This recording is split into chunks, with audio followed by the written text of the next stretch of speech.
only team in the NBA undefeated on the road. They're 5-0 coming in. They leave 6-0. Harden drives, swatted by Anthony Davis.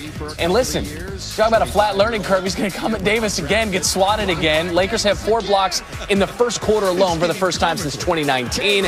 And it turns into offense at the other end. Just a ho-hum made 3 for Kentavious Caldwell-Pope. Lakers led by 21 after the first, so that led to this in the second, because maybe LeBron's not doing this in a tight ball game, but this was anything but. Eventually the ball's going to find him, Markieff Morris. LeBron in the corner, up fake, turn, and I mean like turn your back. He does not watch the ball go through the cylinder. He watches his teammates for the reaction. Take another look. LeBron's going to go ahead and face the bench. We've seen Steph Curry do stuff like this, not follow the ball after he lets it go. But you got all the Rockets following the ball, and LeBron's just looking for the reaction from Dennis Schroeder and company and his teammates. Oh, yeah. LeBron didn't do it out of disrespect. He said he did it out of a bet. Listen. Who was the teammate? Dennis the Menace. He said, bet you won't make it. And in order to make a bet official, you either got to have a handshake or you got to look him in the eye. So he said, bet it. And I turned around, looked him in the eye, and I said, bet it. Dennis Schroeder, the German, so maybe that bet is paid in euros or old Deutschmarks or something. Harden made a 3 in the game. That wasn't it. Harden made 5 shots. This wasn't one of the 5. 5 of 16 from the floor for 16 points. Rockets lose by 17. And then there's this from the Beard postgame. We're just not good enough. You know, we don't obviously chemistry, talent-wise, just everything. And it was clear, like I said, these last few games. They just, you know, from the beginning of the game, they were just aggressive, veteran team, obviously, championship team, and, you know, one of the best teams that we have in this league. You know, I love this city. I literally, you know, have done everything that I can. You know, I mean, this situation is crazy. You know, it's something that I don't think can be fixed. So, yeah, thanks. No more questions there. All right, for more on James Harden and the Rockets, our NBA reporter Tim McMahon joins us on SportsCenter. And Tim, it's kind of like finding a sub-basement below the basement. There are new depths to this situation between Harden and the team. How are his comments being received by the front office there? Well, obviously, they didn't like to hear that publicly. They've heard plenty of that privately. James Harden didn't say anything that he hasn't told the Rockets behind closed doors. And let's be honest, James Harden didn't say anything that we didn't know he felt. It's just very unusual to hear him say that out loud and have to go back in that locker room today. And there's also a little chicken and egg element here. James Harden didn't think the Rockets were good enough. Well, he's been proven right so far, but a lot of the reason he's been proven right is because he has played at a level far, far below his perennial MVP candidate standards. He's coming off the worst 5-game stretch that he's had in Houston.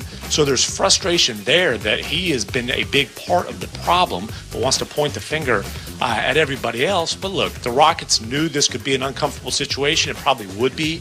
Harden obviously is trying to ratchet up the discomfort level.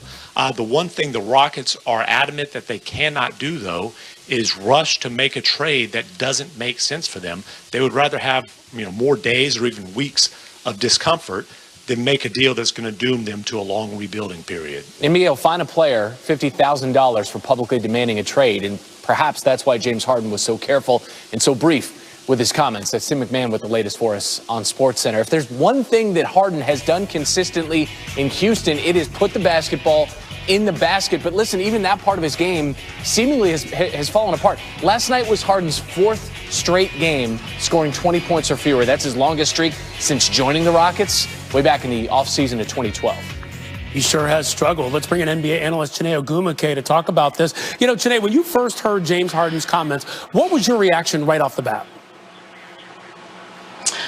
It's close to home just because I know firsthand that forcing a trade is uncomfortable. Now, I had slightly a different approach, but nonetheless, you have to send a clear message. And it seems like James Harden did exactly that yesterday. And as I translate what this experience is like, the athlete, what he was saying, James Harden, I know that this relationship, as I translate this, has run its course when he says, I love this city and that I literally have done everything that I could have for this team. And he's not lying. That's the hard part. He's right. On the court, he gave his all. I remember when I was hooping at Stanford University, hearing that the OKC Sixth Man of the Year was signing this huge contract to take over my hometown team. And since then, he went from averaging about 17 points per game to dang near 35 points per game, becoming an MVP, an all-star, a scoring leader. Now, to ask him to stay for another rebuild, another revolving door, but this time without his coach, without his GM who just left for Philly and fairly new ownership, I feel like I understand why patience has worn thin, especially when your team is currently second to last in the Western standings. And as Tim alluded to, like it's largely because his performance too. So I understand his sentiment, but I have come to terms with everything going down in my hometown. Hopefully Houston, remains patient for the right offer when their star is pretty much pleading at the podium. You mentioned it. You can identify being traded from the Connecticut Sun to the LA Sparks. But here's the thing. Harden and the Rockets are going to face the Spurs tomorrow night. Randy talked about it, 4 straight games, 20 or less. We'll see if he eclipses 20 in that one. Chiney, thanks. And by the way, stick with us because ahead on SportsCenter, Chiney's going to come back with LeBron's no-look shot and how Dennis Schroeder's assist on the play won't show up in the stat sheet, but he's paying some money. A real costly assist there for Dennis Schroeder. No Kyrie Irving, out due to personal reasons with the Nets, but you do have Kevin Durant. And in Kevin Durant, you have a chance at history, or at least a chance to continue to make history. It was moving day for KD. He had to call his friends and offer pizza and beverages. Like, yo, can you help me move? There's Durant in the first and 1. He passes Elgin Baylor for 30th on the all-time scoring list. These are the moves that we're talking about for Durant. Let's go to the third. Ball poked away. That's fine. Going to stay with it. He's got the reach, got the wingspan, and he's got the jumper. That's wet from the outside. Durant passing Dwayne Wade for 29th on the all-time scoring list. Part of a 29-4 run for the Nets. They trailed by as many as 18 in the second half, and now we're all square at 111. And that's Nikola Jokic. Great game for him. 23, 11 dimes, 8 boards, 7 steals. First Nugget to go 2010 5-5 since Allen Iverson in 08. And then Bruce Brown does this, and that puts the Nets ahead. After being down 18, they're now up 2, and Durant would add to it. He had 20 in the second half. Durant making a little net history. First net to go 30 and 10 with 66% or better shooting from the floor since Stephon Marbury in the year 2000. Durant is amped, and we need to just pass some sort of local ordinance to keep these uniforms as their primary uniforms. So clean. Create the separation after the clear out. 34, 13, and 9 for KD. 13 assists, a season high. 122 to 116. The Nets come all the way back and pull off that win.